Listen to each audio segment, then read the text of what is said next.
Blessings to you as we prepare to celebrate the third Sunday of Advent this coming Sunday when we light the rose-colored candle. As you know, there are two penitential seasons of the ecclesiastical year, the season of Advent and the season of Lent. They both have the same job. Like sunflowers facing the sun, they have us face and they point to the mystery to come. In Advent, the mystery of the birth of Jesus, and in Lent, the mystery of the resurrection. And in the middle of both seasons, we have a Rose Sunday, when the church lifts its restrictions a bit and its penitential customs. I know a family that allows their children to open one Christmas present of their choice on Rose Sunday. I think it's a wonderful way to teach the meaning of the day. So I would like to do something fun in this video. I'd like to have you help me dress the high altar for Rose Sunday. But first we have to say a few words about the high altar. So follow me. So here we are at the high altar. In any church, the high altar should be the central focal point. No matter how beautiful the church is, the windows, the carving, is the altar that should draw the eyes when you walk into the church. Because the altar symbolizes Christ himself. On every altar, whether it's made of stone, marble, or wood, there are 5 carved crosses in the altar representing the 5 wounds of Christ. We'll see a bit later on this altar. And always we talk about adorning the altar as we would talk about dressing a person. Because in essence, we're dressing the symbol of Christ. We dress the altar. We vest the altar. And that's why we have these beautiful frontals and the like.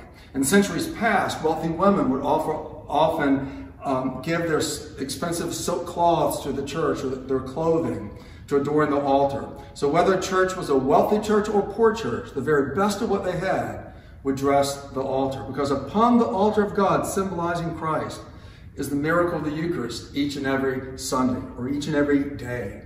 And when the promise of Jesus 2,000 years ago on the first Monday, Thursday in that upper room comes to us, the very presence of God mixing with human faith and the common elements of bread and wine. It's not priestcraft. It's not magic. It's the promise of God and the love of Jesus. And so upon the high altar, we adorn, we dress, and we vest. A few words before we get to the sacristy to find our rose-colored vestments about the wider altar. We have a beautiful tabernacle, which houses the reserved sacrament, and these dramatic candles. And the 6 candles in the back are called office candles, representing the 6 hours that Jesus was on the cross, with the 2 Holy Communion candles in front. And the communion candles, of course, are only lighted when there is a Mass. During morning and evening prayer, only the office candles are lighted. Now, if we do a wedding without the Holy Communion, only the office candles are lighted. But when there is a Mass, they all are lighted. And it used to be that they were made of beeswax and they would warp in the summer and it would be a horrible mess as they melted. And it would be very, very expensive. But with the coming of the technology, we now have beautiful liquid wax candles. The fire is the same, the light is just as real, but it's less expensive, more beautiful, and a lot cleaner. So how do you change the oil? How do you light the candles? On this altar, there's only one way.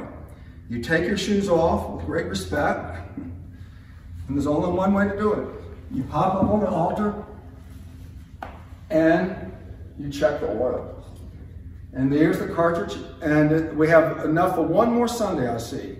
One more Sunday. We have to light it close to the 11 o'clock service because we would not want to give out a flame. And here's how we light the candles and clean the altar. So there we have it. And we get down the same way we get up. So come join me in the sacristy and see what rose-colored vestments we might find.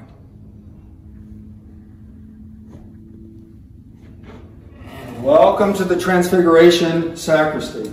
A very humble, small sacristy. It's not as grand as many churches' sacristies, but we love it, and many good times happen here.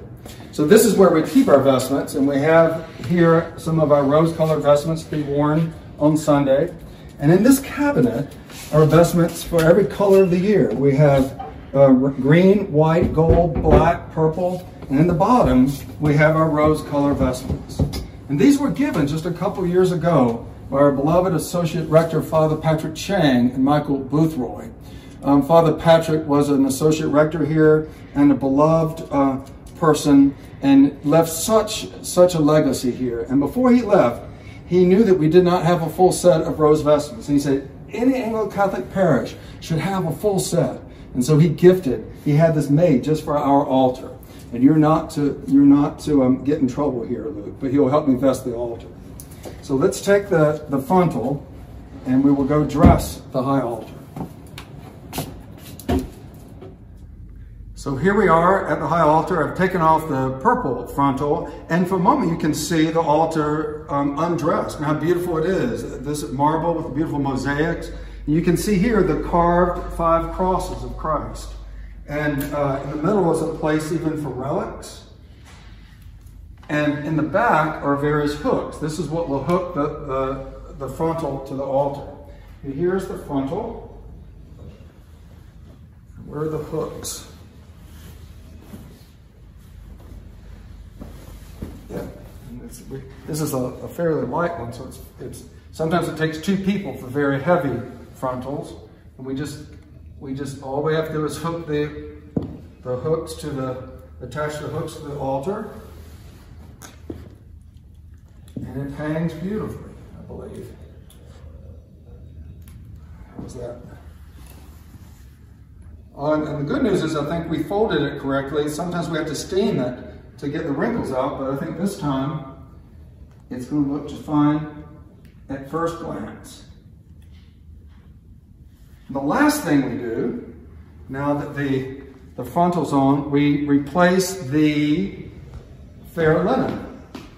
The finest piece of linen the church has goes on top. This is where the Eucharist will be celebrated. And sewn into the fair linen are again symbols of the 5 crosses. And we have almost completed the dressing of the altar. And now, for Rose Sunday, we are ready on Gaudete Sunday to honor that first word of the introit and rejoice in the Lord with all of our hearts. I'll see you on Sunday.